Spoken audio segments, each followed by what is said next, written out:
Under a searing afternoon sun, the training field at the Coronado Naval Base pulsed with the rhythmic thunder of boots against the dirt. The recruits were drenched in sweat, gasping for air, faces caked with mud. Among them stood Lieutenant Jackson Hale, a man whose reputation preceded him, harsh, unyielding, and known for breaking spirits before forging soldiers. And standing across from him, calm and unflinching, was Lieutenant Commander Eva Reynolds, a decorated Navy SEAL whose name was whispered in reverence across the force. She was the first woman ever to complete the grueling SEAL training pipeline without exception. To Hale, that was an insult to everything he believed in. To her, it was just another battlefield. Hale paced in front of the assembled recruits, barking orders like gunfire. "You think this is a playground?" he shouted, kicking sand into the faces of the exhausted trainees.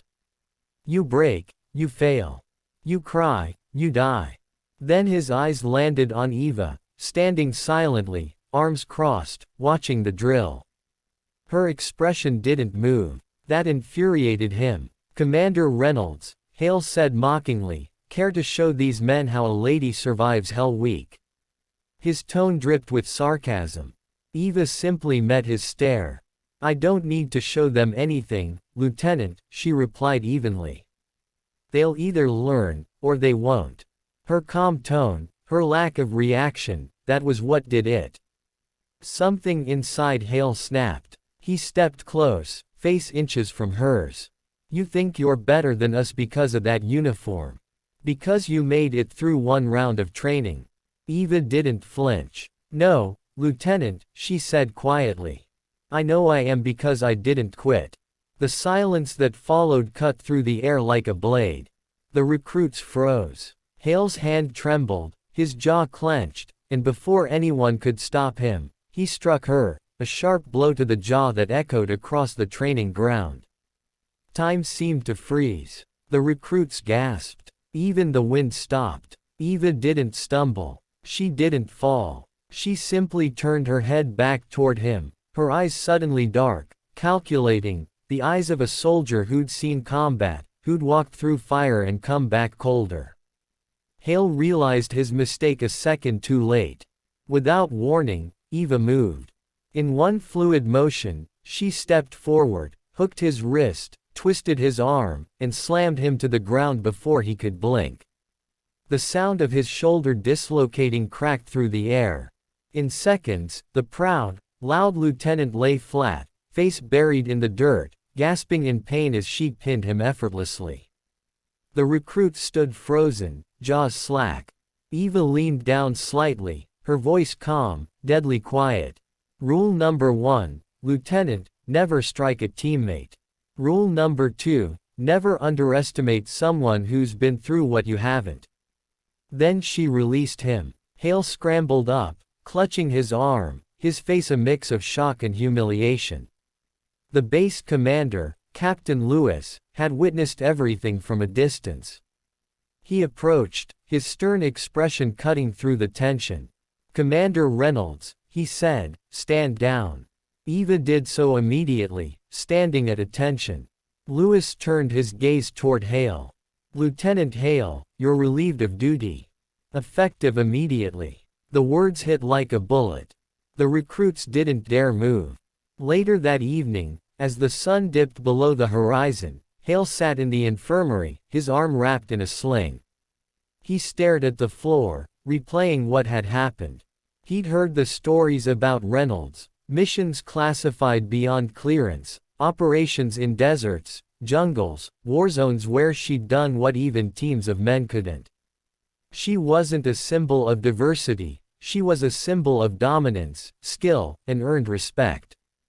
And he'd treated her like a challenge instead of a comrade. Meanwhile, Eva sat alone at the docks, staring at the darkening waves. Her jaw was bruised, but her expression was unreadable. She wasn't angry, she was tired. Tired of proving herself, tired of fighting old battles in new uniforms. Her silence was louder than words. Captain Lewis joined her quietly, hands in his pockets. You handled that well, he said. Could have broken more than his arm. Eva exhaled. He's not the enemy, Captain. Ignorance is. Lewis nodded. You know, when I first read your file, I thought they were exaggerating. Then I realized, you don't need to prove anything. You already did. She smiled faintly. I'm not here to prove anything, sir. I'm here to make sure no one else has to. Days passed, and word of the incident spread across the base, not as gossip but as legend. The woman who took a hit from a superior officer and didn't just fight back, but did it with precision, control, and restraint. Hale requested a transfer shortly after. But before leaving, he asked to meet Eva. When he found her at the obstacle course, she was already halfway through a brutal set of drills, climbing, sprinting, and pushing herself beyond exhaustion. When she noticed him, she paused, breathing hard but steady. Lieutenant, she greeted. Hale hesitated. Commander, I came to apologize. Eva studied him. Noted, she said, then added softly, but don't apologize to me. Do better for your next team. Hale nodded. I will. I was wrong. You're not just a SEAL, you're the best I've seen. She simply replied, then start acting like it. Weeks later, Eva led her unit on a covert mission overseas. Intelligence extraction, high-risk zone, deep behind enemy lines. The mission went south fast, the team was ambushed, communications jammed, extraction impossible.